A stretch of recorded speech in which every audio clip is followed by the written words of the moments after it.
Début juillet, on aura un fan event, voilà, sur Paris, et on en parlera un peu plus Oui, quand on aura le détail de la programmation, mais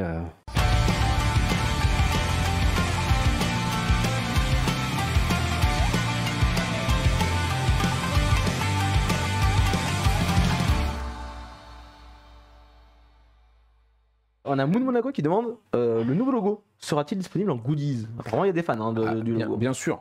oui. Bien sûr, on a déjà commencé à travailler sur les logos, sur les badges, sur le design de tous les badges, des affiches. On parlait tout à l'heure, je voyais des tote bags, effectivement, pour les gens qui vont avoir pris un billet Zen ou Zen Plus Confort. Les tote bags seront avec le nouveau logo. Bon, il va y avoir plein de trucs avec le nouveau logo comme ça.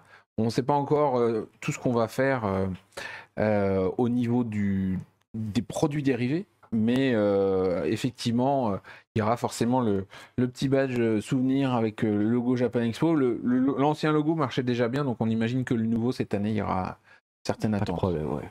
C'est ça, et j'ai vu aussi Au contraire. J'ai vu des questions concernant les pancartes qui seraient derrière vous là.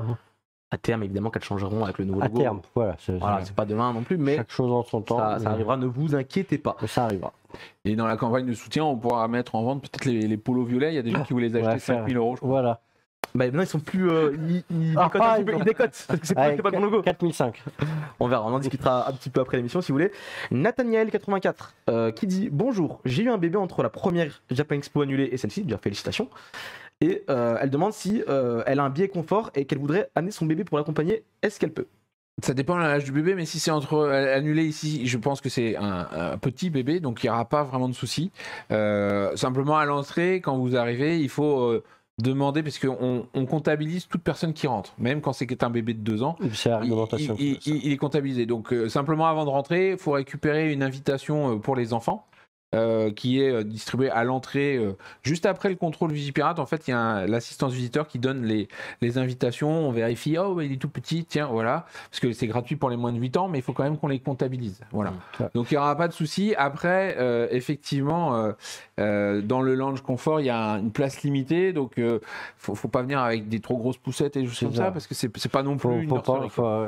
À partir du moment où vous faites attention aux autres, il n'y a vraiment aucun problème, vous pouvez venir avec votre enfant, et au contraire, à la limite, ça vous fera un petit havre de paix. J'imagine bien. On a Shinai Fujino qui demande quand y aura-t-il une mise à jour de l'application sur iOS? Maintenant qu'on a fait le reveal du logo.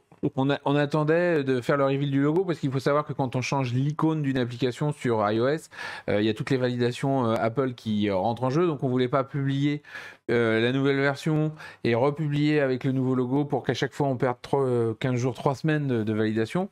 Donc là, il y a des petites corrections qui étaient en cours, la mise à jour du logo, donc je pense que on touche du bois, mais d'ici la prochaine émission, donc d'ici 15 jours, on devrait avoir les deux, l'iOS et l'Android disponibles dans leur nouvelle version. Par contre, il faudra bien aller la rechercher dans le store, parce que comme c'est une mise à jour logo et tout, il faut repointer dessus, la revalider.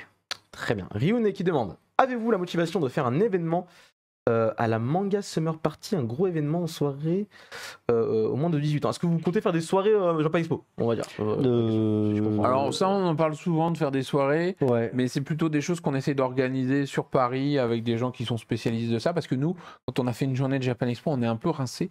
Donc enchaîner sur les nocturnes et tout ça, on le fait. Il y aura, d'ailleurs on l'a pas encore dit, mais il y aura vraisemblablement des nocturnes cette année sur le festival aussi. Mais c'est plus des projections de films, des choses comme ça, parce que effectivement, c'est pas la même organisation malgré tout.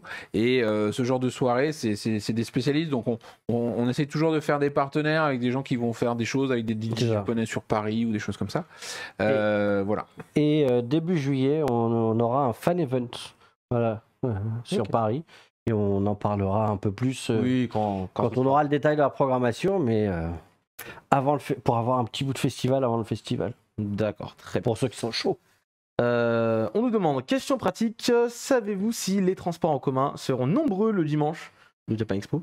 Est-ce qu'il y a plus de transports en commun dépendamment, parce qu'ils savent qu'il y a Japan Expo, est-ce qu'ils font en sorte d'avoir plus de trains, de RER? Ils sont alertés et ils mettent en place En fait, ils mettent le maximum de rames qu'ils peuvent mettre en place. Comme si on était en heure de pointe tout le temps. Voilà, comme si on était en heure de pointe tout le temps, et plus spécifiquement sur les créneaux du matin, puisque grosso modo, il y a une augmentation, je crois que c'est entre 7h30 et 11h, et puis le soir, à partir de 17h30 jusqu'à 20-21h, ça dépend. Exactement.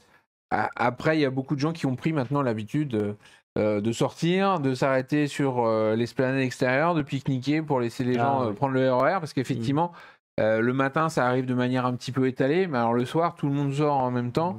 C'est pas toujours évident. Mais il y a beaucoup de monde. Alors, vous le connaissez, le RERB le dimanche soir, même tous les soirs de Japan Expo.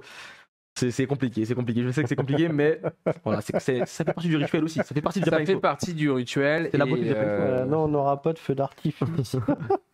Le 14 juillet, mais non, mais on est à côté de l'aéroport. C'est vrai qu'on est juste à côté de Charles de Gaulle, donc impossible de faire des vols de drone, impossible de faire des feux d'artifice. Au fil des années, on s'est renseigné sur tous les trucs stupides qu'on pouvait faire. Et en fait, vu qu'il y a l'aéroport, il y a les couloirs de circulation des avions, c'est impossible.